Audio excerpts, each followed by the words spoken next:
دايما بنتخيل الأنبياء يعني كأنهم شخصيات مثالية بعيدة شوية عن مشاعرنا العادية دي. بس لما بنغوص أكتر في قصص القرآن بنكتشف جانب إنساني تاني خالص.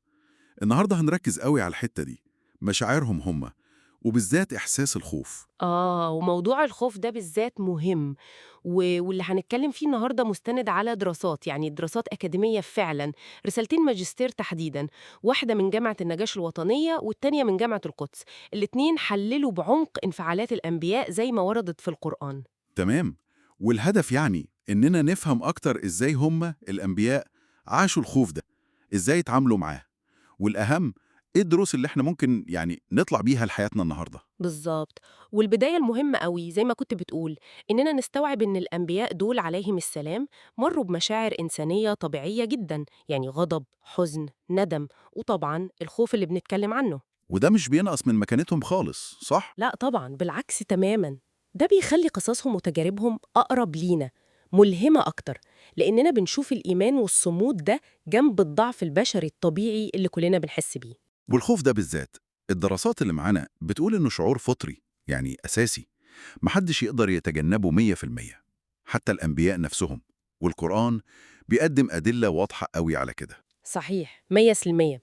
والمدهش بقى هو الدقة بتاعت اللغة القرآنية نفسها، وهي بتوصف أنواع الخوف المختلفة دي.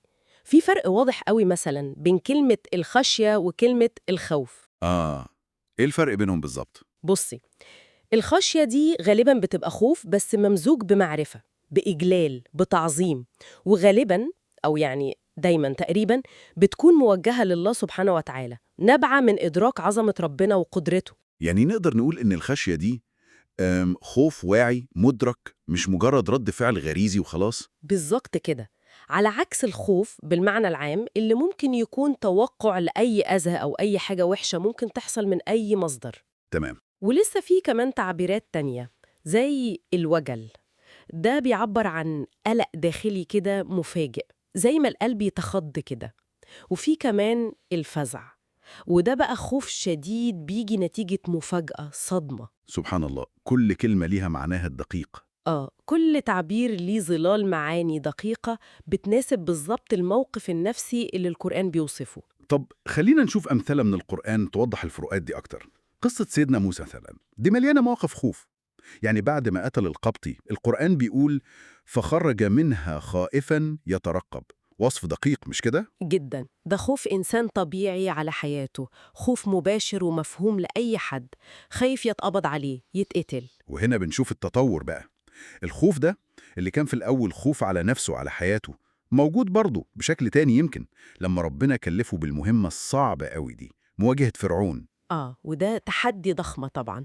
بس هنا بقى الخوف ما تطورش القلق وبس، لا، ده بقى دافع إنه يلجأ لربنا مباشرة ويطلب الأدوات اللي محتاجها للمهمة دي. زي دعاء المشهور. أيوة، دعائه اللي كلنا عارفينه: رب اشرح لي صدري ويسر لي أمري واجعل لي وزيرا من أهلي هارون أخي. ده بيورينا إزاي حول الخوف لاعتماد كامل على ربنا، وكمان طلب مساعدة بشرية، طلب أخوه معاه. يعني الخوف هنا مش ضعف قد ما هو اعتراف بثقل المسؤولية وطلب للعون.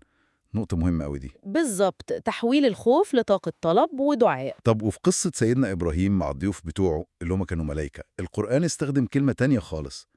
لما قدم لهم الأكل ومحدش مد إيده، النص بيقول فأوجس منهم خيفة. كلمة أوجس دي يعني إيه؟ أوجز دي بتشير لخوف داخلي، يعني حس جواه بقلق، بريبة.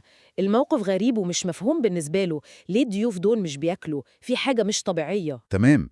وده بيورينا إن حتى الأنبياء الكبار زي سيدنا إبراهيم ممكن يحسوا بالوجل ده أو عدم الارتياح في المواقف اللي مش واضحة أو اللي فيها غموض. أكيد، وده مش معناه نقص في إيمانهم ولا حاجة، لا، ده تفاعل بشري طبيعي جدا مع الحاجة المجهولة أو المؤلقة. والاعتراف بالخيفة دي في القرآن بيخلينا نفهم إنسانيتهم أكتر وأكتر. والمثال التالت بقى اللي يمكن كلنا بنحسه كآباء وأمهات، خوف سيدنا يعقوب على سيدنا يوسف لما قال لإخوته وأخاف أن يأكله الذئب. ده خوف أب طبيعي وقلق مألوف. بس ممكن حد يسأل، طب ما ده نبي، إزاي يخاف كده؟ مش ده ممكن يتعارض مع التوكل الكامل على الله؟ سؤال وجيه، والدراسات بتشير إن القرآن بيقدم لنا نظرة متوازنة قوي في الحتة دي. الخوف على الأهل على الأولاد ده شعور إنساني طبيعي ومقبول، لكن الفرق بقى إن عند الأنبياء الخوف ده ما كانش بيشلهم، ما كانش بيخليهم يفقدوا ثقتهم في حكمة ربنا وتدبيره. يعني هو بيخاف بس مش بييأس أو يفقد الثقة. ممكن نشوف خوف سيدنا يعقوب ده كدافع إنه يأخذ بالأسباب أكتر، زي إنه وصى ولاده التانيين ياخدوا بالهم من يوسف. الخوف هنا كان تعبير عن الحب، عن الحرص، مش شك في قدرة ربنا أو حكمته. يبقى نقدر نقول إن الخوف عند الأنبياء في المجمل ما كانش نقطة ضعف بتخليهم يقفوا أو يتراجعوا. لا خالص. بالعكس، ده في أحيان كتير كان هو الدافع لقرار حاسم، زي سيدنا موسى لما خرج من مصر، أو كان سبب لزيادة اللجوء لربنا والدعاء، أو ساعات كان مجرد تعبير عن مشاعر إنسانية طبيعية زي حب يعقوب ليوسف أو خوف لوط على ضيوفه من قومه. بالظبط كده. وده بيوصلنا بقى للدروس العملية لينا احنا. أول حاجة إننا نعترف بمخاوفنا، ده مش عيب، مش نقص إيمان بالضرورة، ده جزء طبيعي من كوننا بشر. تمام. تاني حاجة الأهم بقى، هنتعامل إزاي مع الخوف ده؟ وقصص الأنبياء بتورينا إن الحل الأول هو اللجوء الفوري لربنا، بالدعاء، بطلب العون بشكل محدد وواضح. ده بيحول الخوف من حاجة بتشلنا لقوة بتدفعنا نطلب المدد من ربنا. صح. وتالت حاجة التوازن المطلوب. الخوف البشري الطبيعي ده مقبول ومفهوم، لكن التوجيه دايماً إن الخشية الحقيقية، الخوف الأعظم الممزوج بالتعظيم، ده لازم يكون من ربنا وحده. الثقة في ربنا والصبر والأخذ بالأسباب دي كلها مفاتيح نتجاوز بيها مخاوفنا. يعني الخلاصة إن تجربة الأنبياء مع الخوف بتأكد لنا على بشريتهم الكاملة، جنب رسالتهم العظيمة طبعاً. وقصصهم دي بتقدم نموذج عملي لينا كلنا، نتعامل إزاي مع مخاوفنا بإيمان وثبات، وبرضه ناخد بالأسباب. ويبقى في سؤال أخير كده نفكر فيه بعد ما نخلص الحلقة دي. يا ترى لما نفهم البعد الإنساني ده للأنبياء بشكل أعمق، ونشوف إزاي هم نفسهم اتعاملوا مع مشاعر صعبة زي الخوف، هل ده ممكن يغير نظرتنا لقصصهم وتعاليمهم؟ سؤال مهم فعلا. يعني هل ده بيخلي صبرهم اللي بنشوفه أسطوري وثقتهم المطلقة في ربنا، هل ده بيخليها تبان أعظم ملهمة أكتر؟ لما نعرف إنها ما كانتش جاية من فراغ، لأ، دي نبعت من بشر حقيقيين حسوا بالخوف زينا وقدروا يتجاوزوه بالإيمان واللجوء لربنا سبحانه وتعالى. نقطة للتفكير.